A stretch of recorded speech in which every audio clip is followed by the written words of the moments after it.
Hello, so today we are back with a VOD review.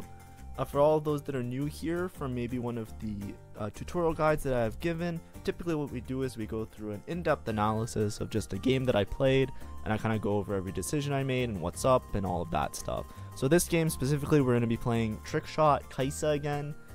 This was a little bit earlier in the patch, so it was a little bit before, I think, the last one or two videos that I posted.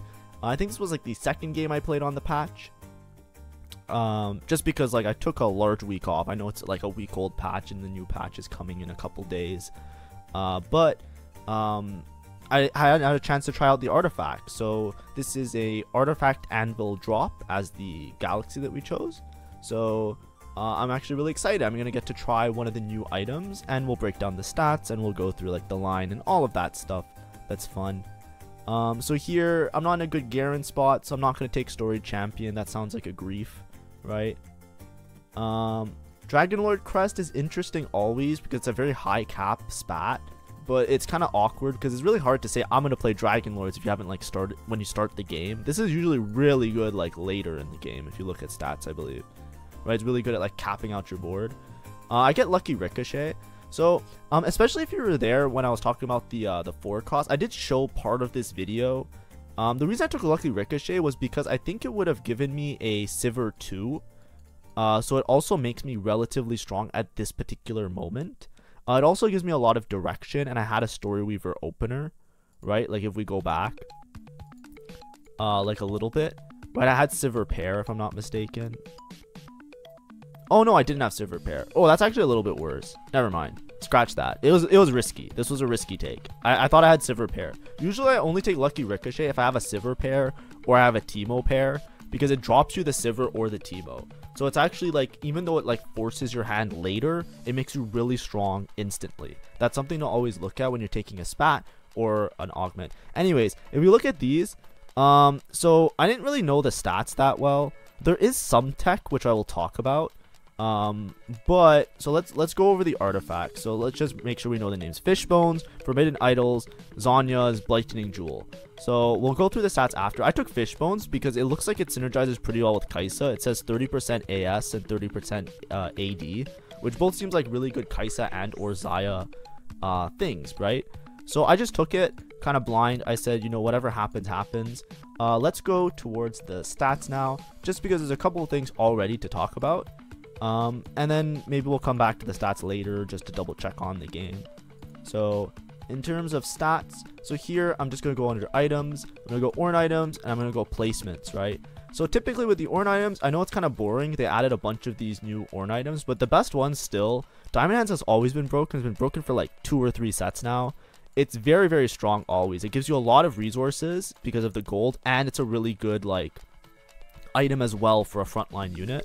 So Diamond Hands is always really fucking broken. Eternal Winter comes in and out of being broken. Right now there's a lot of comps that really want attack speed, and Eternal Winter kind of stuns them and chills them for like it punishes those really heavy attack speed comps. So it's extremely good in the current meta. And then Zanya's is Zanya's. It works. It's one of the best AP units. It's really it's Sylas's best unit. Like you can just carry Sylas with Zanya's and like just win out.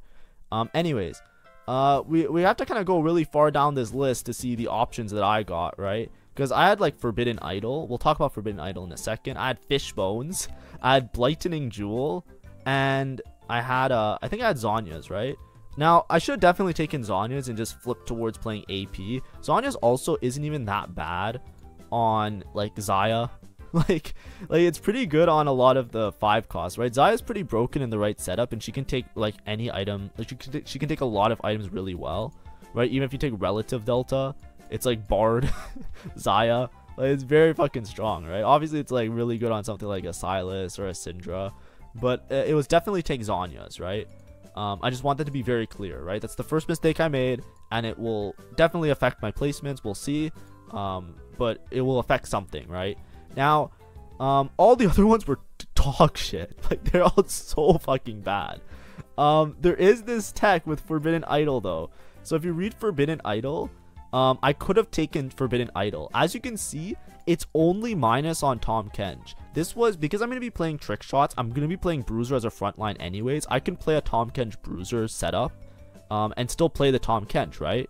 So it is so good on Tahm Kench. If you read the description of Forbidden Idol, I wish it would show it. Okay, let's read the description of Tahm Kench first. So hopefully it shows it on the screen. It says that he gains a shield and then deals magic damage, and then if he has more health, he deals more damage, right? So all of this scales with health and shield. If you read Forbidden Idol, specifically, I know this isn't strictly related to the video, but I'll let you. I just want to point out this tech because I think it's informative, and I like to make my videos fun and informative, and I'm happy and excited that I found out about this. Forbidden Idol, what it does is basically just like your shields are converted into max health. So Tahm Kench has a thing that he makes a shield off of max health, and then he has an idol that makes a max health into a shield, and he fucking goes infinite. Like he gains so much HP that he literally fucking like one-shots everything. Anyways, I took Fishbones. It says that it's really good on XAYAH, but its relative delta is pretty bad, which I'm not sure like the exact difference between like relative delta, but it's like usually I just sort by delta, and it's like a little bit less confusing. Relative delta means like in this particular like setup, or in a particular setup, like how much is it like adding it onto this unit. Fishbones is pretty bad, right? Besides like the legendary units in a very high roll situation, the only other board you can really play it with is Ashe. So I kind of need to hit a XAYAH, is basically what I'm trying to say, right? I kind of need to hit a XAYAH, or else I'll be in a bad spot, right? I thought Fishbones would be good on like everybody, but I think the random element of Fishbones makes it so that it's really, really poor, right? This is what I mean with like relative delta, for example. Like, you know, if I just put like a XAYAH 2, right? And I put items, and I put Ornn item, and I put sort by delta, right? If you put Fishbones, it's going to be plus delta, right? Even though it says minus delta on the other screen, that's like minus delta relative to like all the comps you can play it as. If you put it like relative to like the actual unit, it's plus delta, right? So yeah, we gotta be careful about that. Anyways, let's go back to the game. So that was a little bit of some Ornn items. I know in my tutorial, like in the what's it called, in my forecast guide, as well as my patch note review, I didn't really go over the Ornn items that much. There's a lot of dog shit Ornn items now. It's kind of uninteresting. Like, the best Ornn items that existed before are still the best Ornn items, right? Like when you would pop an anvil and it's like, oh, Diamond Hands, I win the game. Oh, Eternal Winter, I win the game. They might nerf those ones, but there's so many of them that are like there's some Ornn items that are like plus delta on every unit you play it on. And it's like, whoa, that's pretty bad. Like, it's like, what that means is like getting an Ornn item in some cases is worse than just building like a normal item. So if you have an augment that's like get a component anvil or get an Ornn item, like sometimes it's like even riskier to take the Ornn item one, which they're supposed to be like more powerful items, right? But like in a lot of cases, you probably want to roll the dice on like a regular component anvil. For some units, obviously, it's very situational. Like an example is like Morgana. Like there's no Ornn item that Morgana has that's minus delta, so they're all plus delta. Obviously this changes, right? Don't take it just by stats.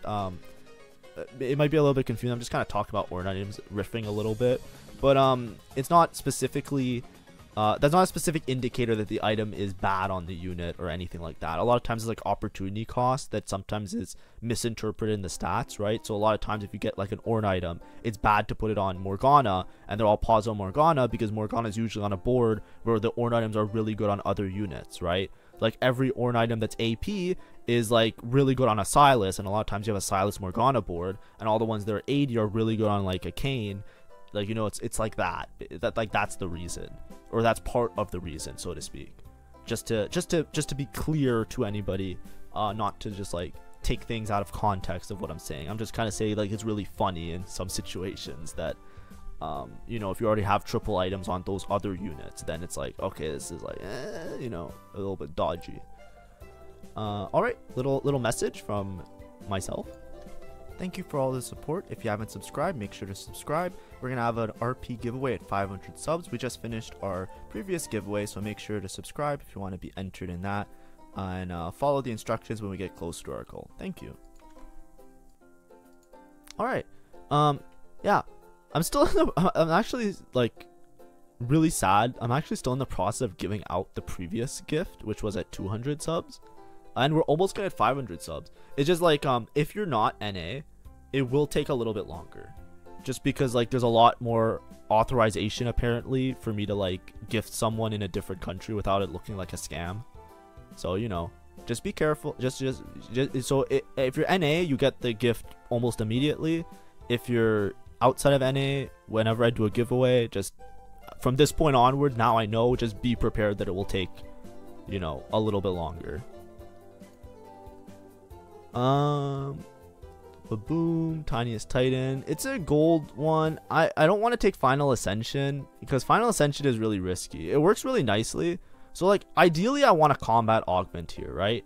Because I have items. Like I'm not really worried about items. But Overwhelming Force does complete all my items and it allows me to have an item set for both like Overwhelming Force. Usually I don't like item augments. I would like a combat because I already have this combat and I just want to steamroll my opponents, right? The thing is, Overwhelming Force gives me, not only does it give me a remover, because now I have 2 removers. 2 removers is really, really good in this comp, right? It's really, really good. 2 removers. I'll tell you why in a second, but it also completes my XAYAH items and my XAYAH items. So now I have 2 complete item sets, basically, right? Because I have Deathblade, I have another sword, which will be another XAYAH item. I have some utility. I just need, like, anti-heal, so I'll make probably a Sunfire Cape if I can. So I feel like I'm in a good spot. I would have ideally liked something better. Like, even a Radiant Refractor I probably would have taken, because I would have already had a set of XAYAH items. The remover is also really important. The reason the remover is important is because if I want to keep this Sivir, normally you would have to keep like a bonus Sivir, which is why I have this extra Sivir on bench. Is just by default of me anticipating that eventually I'll have to sell this Sivir to get the items onto the XAYAH. Right? Sivir's a really good item holder, but she's also really important in the comp late game. So if you have an upgraded Sivir, you usually have to hold an extra Sivir because it might never come back. Right? Like you might be level 8, level 9 looking for a Sivir. And you really need the Sivir because it fits in really nicely. It's a trick shot that also gives...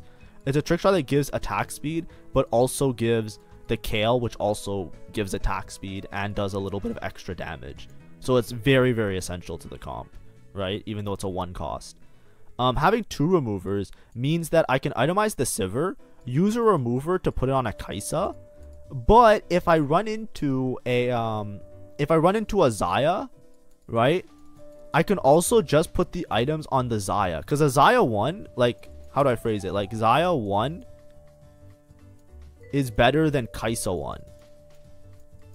And a XAYAH 2, or a XAYAH 2, a XAYAH 1 is worse than a XAYAH 2. It's like this, right?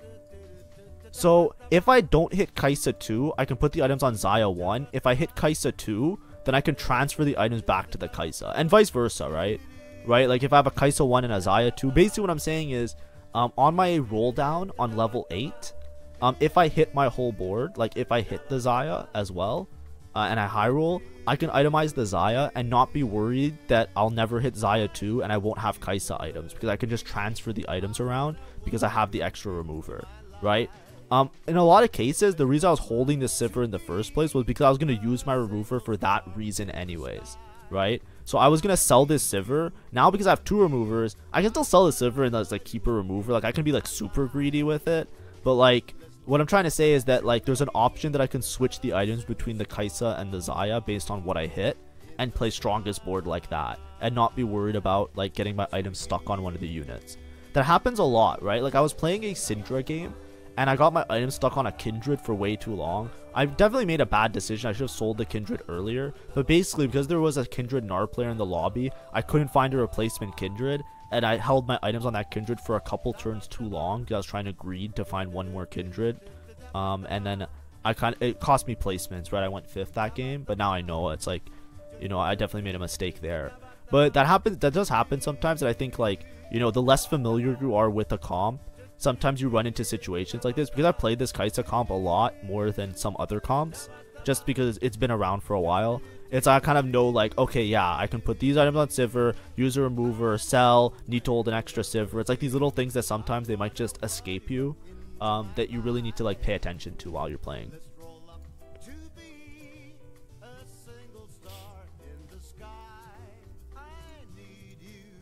Also, to people that normally watch my videos like regularly, there was some guy that was insulting me about this song yesterday. I just banned him because like I'm not gonna read that shit or respond to that shit, because he was clearly like having a bad day or some shit, like something was going on.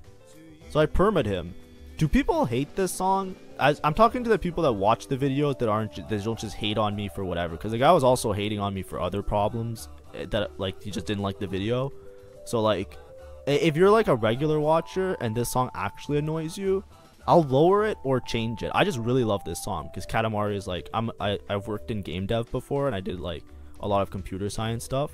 And one of my favorite games, like in terms of a design philosophy and just like all the aspects of it, like soundtrack and OST, like by far, like in my top 10, maybe top 5 is Katamari. And that's why a lot of the soundtrack has a lot of Katamari songs. And I recommend everybody play it if you've never had the chance. It's such a beautiful game. It's like almost on the verge of tears every time I play it. If you hate this song and you're a regular person here, like there's a lot of you that comment regularly on the videos, I can change it, right? I'm down to suggestions, but if you're gonna be like a dick about it, like, then fuck you, I'll boost it, you know?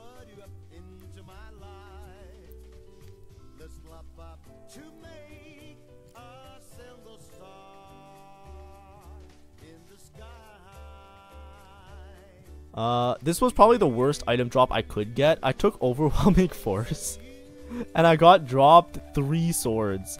It's not that bad because you can technically put a Bloodthirster on like a Silas or some shit. But like, look at my items. I took Overwhelming Force and I have 3 extra swords, right? So it kind of didn't work out. That's why I really hate taking the item augments, by the way. Because a lot of times you take the item augment and then you just run into a situation where like, you're just giga fucked. Like you take the item augment and then you get dropped the same items.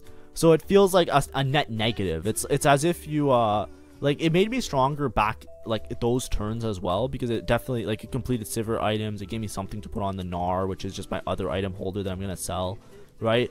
But it puts you in this awkward situation where it's like, yeah, I kind of this is kind of bad for me because I used to you know, I would have preferred a, like, you know, at this point, Final Ascension would be better because I would have the swords to make the items anyway. So having the extra items doesn't actually do that much, which it just feels bad, but it's okay. Best Friends is always hard for me to play around with this comp. I find that I just run out of space really easily. I do like Harm Assist a lot. The reason I like Harm Assist is because there's so much backline access. It's not that good in terms of the stats. Like, Harm Assist isn't the greatest. But for me, it makes me a lot happier to have Harm Assist in these cases, because what it does is like, if my backline gets slightly chipped away, right? Like, let's say it how do I phrase it? Oh wait, let's ooh, am I gonna, do I sell this? Wait, Giant Slayer, Deathblade. I should use a remover and put the Fishbones, because Fishbones is really fucking bad on Kaisa. Am I not gonna itemize it? I guess I was too slow. This is me being tired and lazy, right? Galio, Pear, I have Annie's in, right? I'm 3 Bruiser. I can definitely fix something here, right? I am playing Exalted though.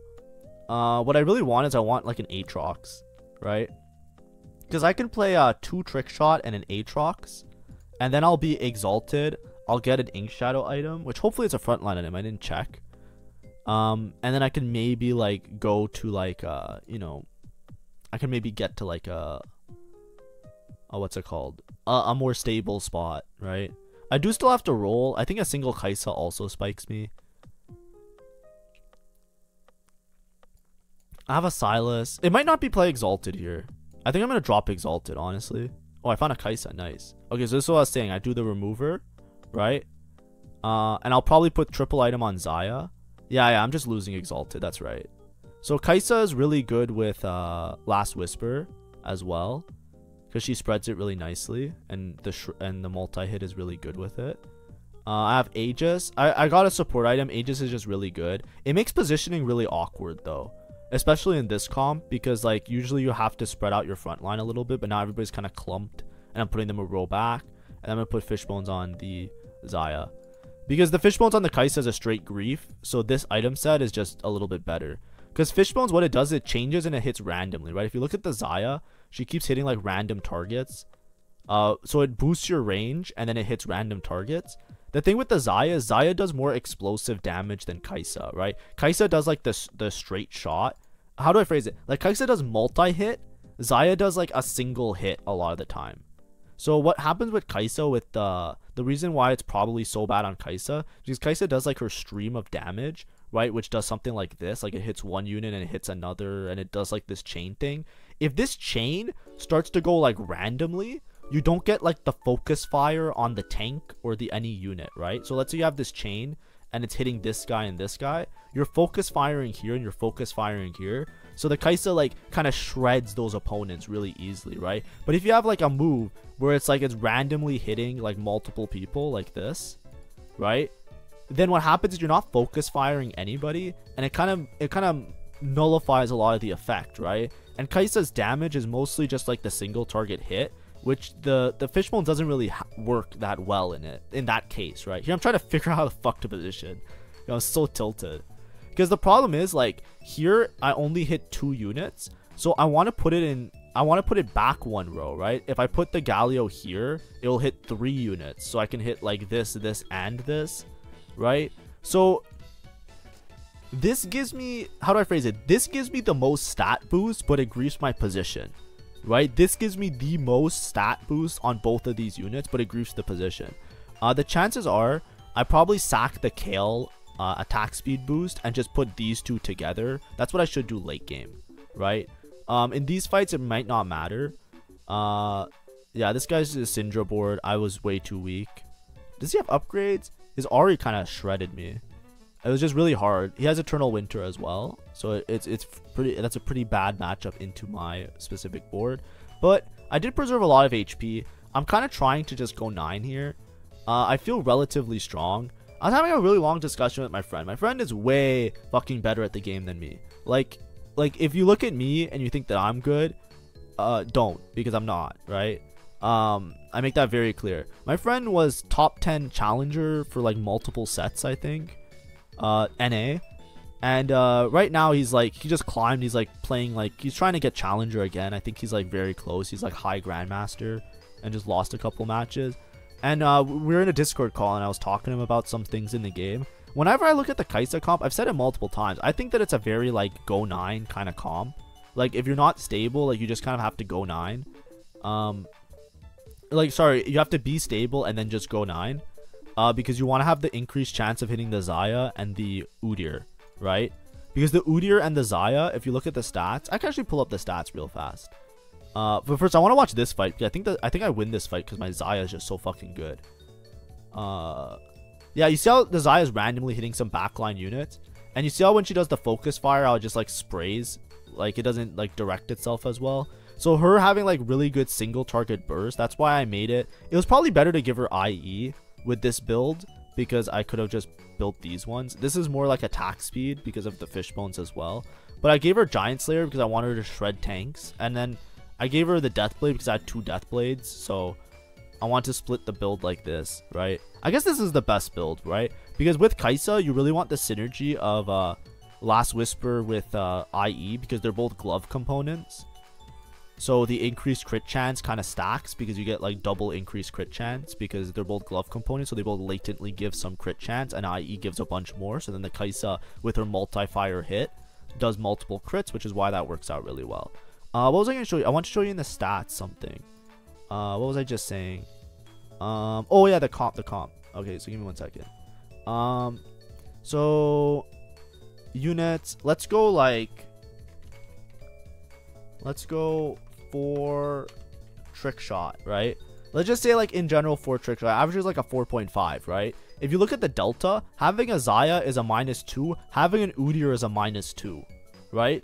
What that means is if you have like even like an Udyr, like let's say you have Udyr on your board, it averages like a 3. If an Udyr 1, it still averages better, right? Just having like a singular Udyr, right? And having a singular XAYAH. Like if I go Udyr 1, XAYAH 1, I guess XAYAH 1, it doesn't work that well. But if you have both of them upgraded, you're averaging in like the 2s. It's just really, really important.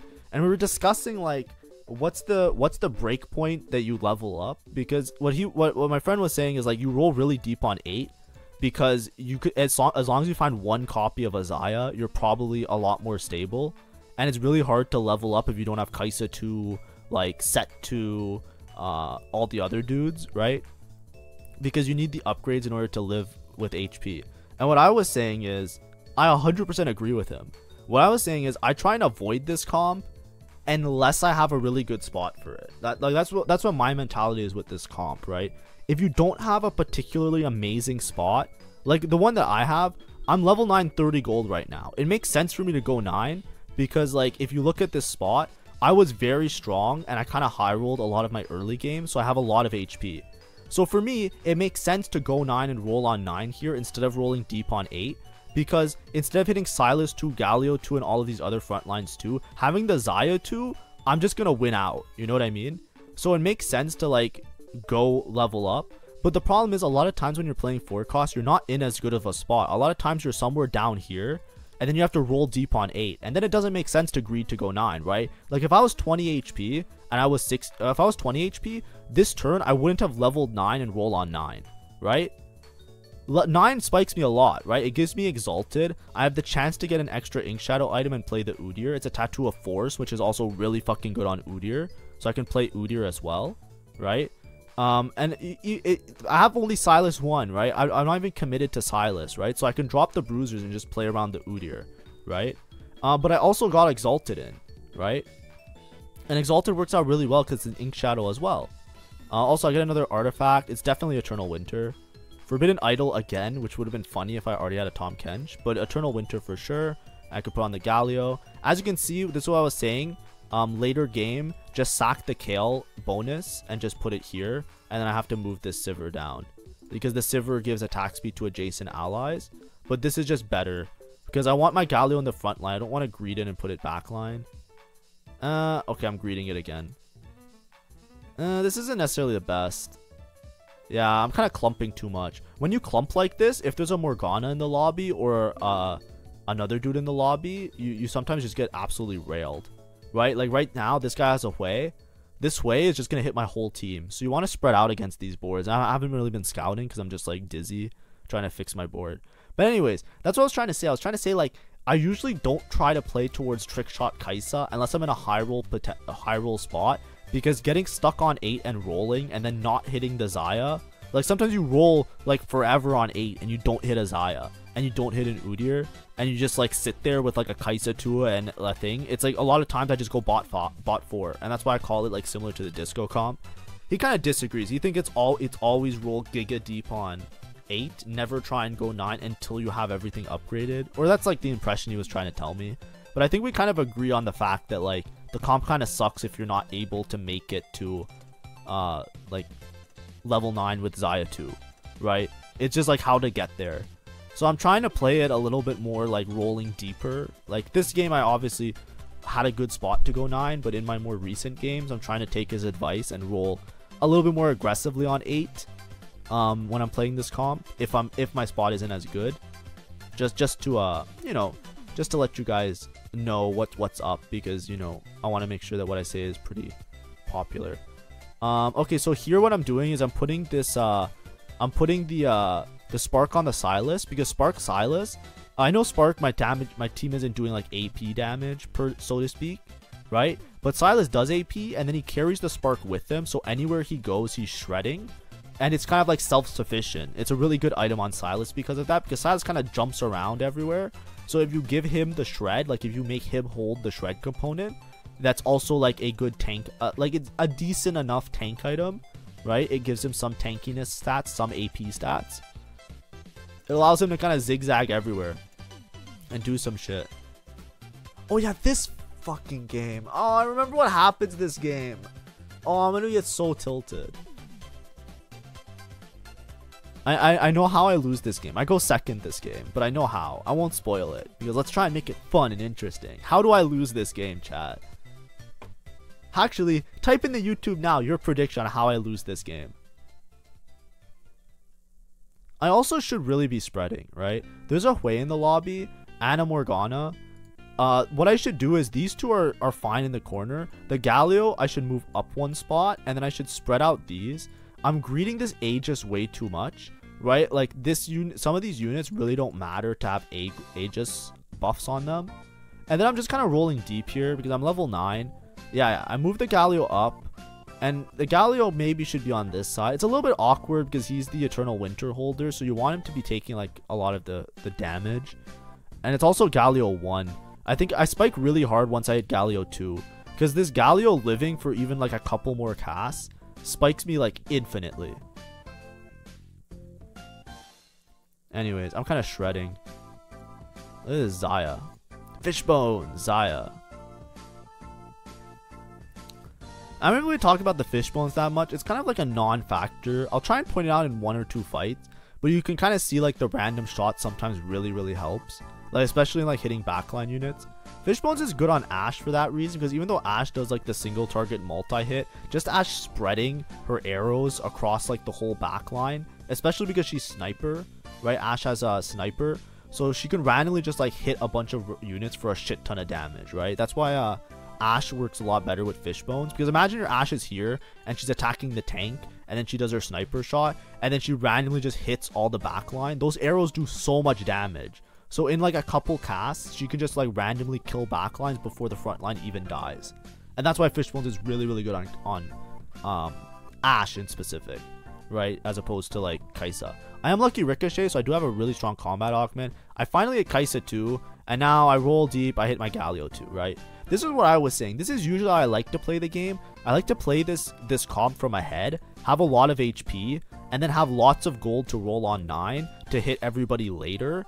This is like the main way I usually play it, and I only play it if I think that I have a strong opener. I never pivot into the comp, right? I'm never low HP, hit a XAYAH and think, oh, I guess it's a XAYAH game. I try to like stay away from that. It's like if I have a lot of HP to work with, that I can sack a lot of the stage and make it to 9, then I play the comp because I have that option. If I high roll, like I hit the XAYAH early, then it's like, oh yeah, it's just fucking free, right?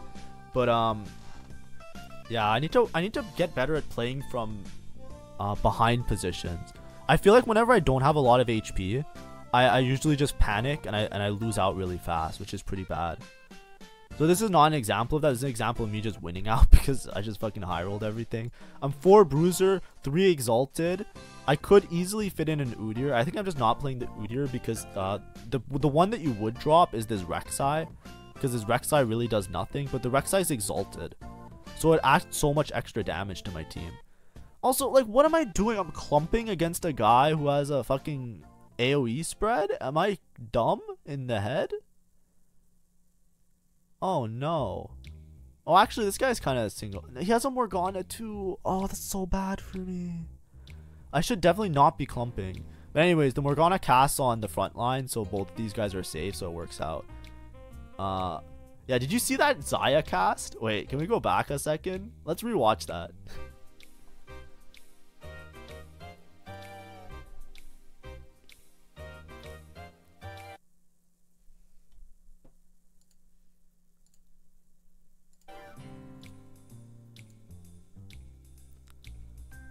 Alright, I want to rewatch this XAYAH cast. I want to point out the Fishbones damage. The Fishbones diff. Watch the XAYAH attacking here. Alright, hits this, hits random, hits random. Watch the cast, ready? Did you see that? Look, where'd the backline go? Holy shit. I want to watch that one more time. That is so cool. That chest. XAYAH. Watch this shit.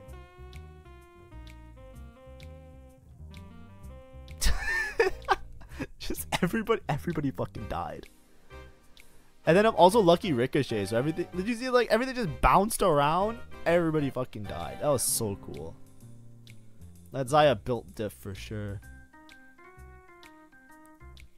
Now I'm just building up econ because I don't really know what to do, right? That guy that I just scouted, he's very close to Ornn, right? Let's point it out just to know, right? I'm scouting. I'm like, how do I lose this game? This guy is 2 off of Ornn and 3 off of Syndra. He is 0 gold though, so he's not that much gold. I sell my extra unit just to make, like, I was holding a Dragon Lord because my next in would probably be a Dragon Lord. I should probably roll pretty aggressively here. I double check. He's 1 off of it, so now I'm probably gonna send it to 0 here. Actually, I just kind of give up. He's 0 gold, so I know that I have next turn to search. Yeah, it's just kind of whack because he's 0 gold. When he's 0 gold, he either has it or he doesn't. So this turn I don't have to send it. I can send it next turn. I could send it this turn and try and find the last one, but the chances are it's like 30 gold isn't that much to search for it. I should buy and sell this Lee Sin though, because if you buy and sell it, if it's outside of your shop, then it's back in the pool, so then he has a chance of hitting it in case he does roll once or twice more. The reason I never like rolling is because 1 after carousel, so it's actually like a lot of gold to roll to deny it. And the problem is, it's like it could be on carousel anyways. Also, this guy's fucking holding Kaisas. Yeah, I double check. I should buy sell this Lee Sin for sure. Oh yeah, this is how I lose the game. So this guy is here, and I'm pretty sure he goes to scout my board. I can't pick. I'm highest HP. Do you see what happened? I got so mad I started typing. Right? You'll see me start typing. Right? What the fuck? I'm pretty sure he was scouting my board to see what to deny. Right? Look at what he was doing. He went here to grab the Dragon Lord emblem to deny me the Dragon Lord emblem, I'm pretty sure. Right? I'm pretty sure right now he's scouting my board. Then he sees that this guy needs Ornn 3, and then he decides, nah, never mind. Like, oh my god, what a grief. So this guy's board, if you look at his board, he's the Trickshot guy, right? The Trickshot guy 100% can beat me. He's the, so the guy that didn't deny the Ornn 3 is this guy. He's in 2nd place right now, right? He fights me. I'm pretty sure he has a chance of going first, right? Because the problem is that if my XAYAH dies, I lose this fight. Because he has, look at his items. He has Forbidden Idol, Tahm Kench 3. That shit is tanky as fuck. Remember I was talking about the Forbidden Idol tech? Guess what? It's in this game. It loops around. It loops fully around. Remember I was literally just talking about this at the start of the game? Watch me fight him. Ready? Watch this Tahm Kench. Watch me try and kill it. Look who's not dying. And guess what? He has Radiant Gwinsu on this. Look what happens. He beats me. The Tahm Kench is unkillable. It's Tahm Kench 3 with Forbidden Idol. He knows the tech. He did it. He's smart. He's good at the game, right? But he was so concerned about making sure. Like, I'm pretty sure he was scouting me. Like, I can't double check. But it's like, instead of like deny, it's not like he was AFK. Like he was moving around, right? It's not like he signed off the computer. Instead of looking at this guy, he literally, like, this guy has a chance of playing for first, right? I have a chance for playing for first. This guy has a chance for playing for first. This guy literally griefs my first and his first. He makes it so that this guy's guaranteed to go first now. There's no way you can beat 6 Dryad Ornn 3. It's not like a random Ornn 3. It's 6 Dryad Ornn 3. Or 4 Dryad. No, it's 6 Dryad. It's 6 Dryad for sure. That thing's, like, nobody's gonna beat it. He's 1 HP. You're 6 HP. You think you're gonna outplace him? The only chance this guy has of going second is if I kill the other guy. And the only chance he has of going first is if he kills me. So he just guaranteed himself. He could have gone first, second, but he guaranteed himself third. It's like, what are you doing? Bro. Anyways, it's fine. I was tilted. I'm just letting it out. I want to be very clear now. Hopefully people watch until this part of the video, but he might have just not seen it, right? It's very possible he just didn't see it, and it's just an oopsie, and that's okay.